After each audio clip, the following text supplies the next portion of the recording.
Good afternoon. I'm honored to be here with my colleague, Lindsey Graham. I want to personally... So I don't know how this movie ends, but here's what I'll predict. We're not going to allow these kids to be a victim of a broken political process. Matter of fact, this may be what we need in Congress to get our act together. Real people, something we can put our hands around and the public can understand. A real issue with real live people who need us to act decisively. To the DREAM Act population, there are a lot of people on the Republican side of the aisle understand your dilemma, and we want to find a fair solution because you have done nothing wrong. You came here as children.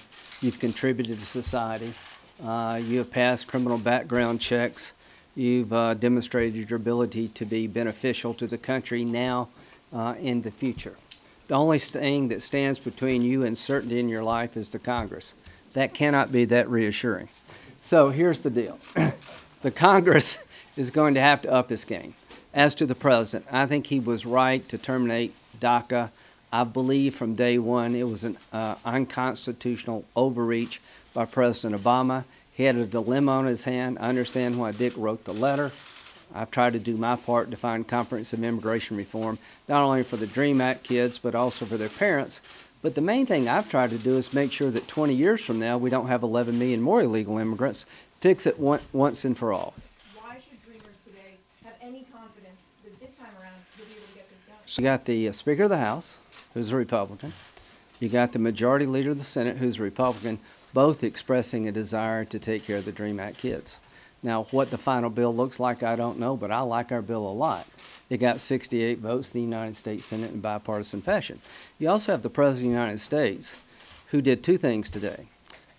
He rejected the idea of President Obama's executive order as being a presidential overreach. I think he was right to do that, but he expressly gave us 6 months.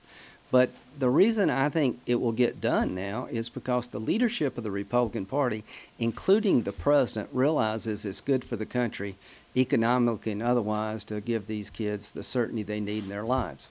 My challenge to the President is that you've talked very glowingly about these kids. Help us. Help us in the House. Help us in the Senate. I think you're a good man. Get involved personally. Work the phones. Try to find a consensus here.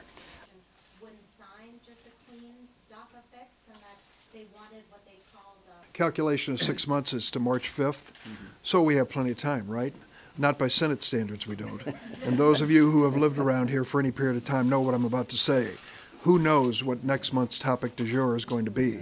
Is it going to be Kim Jong-un? Is it going to be Irma, Harvey? What's it going to be? Let's move and do it now. Yeah. That's why we think it's important to make the DREAM Act the law of the land now.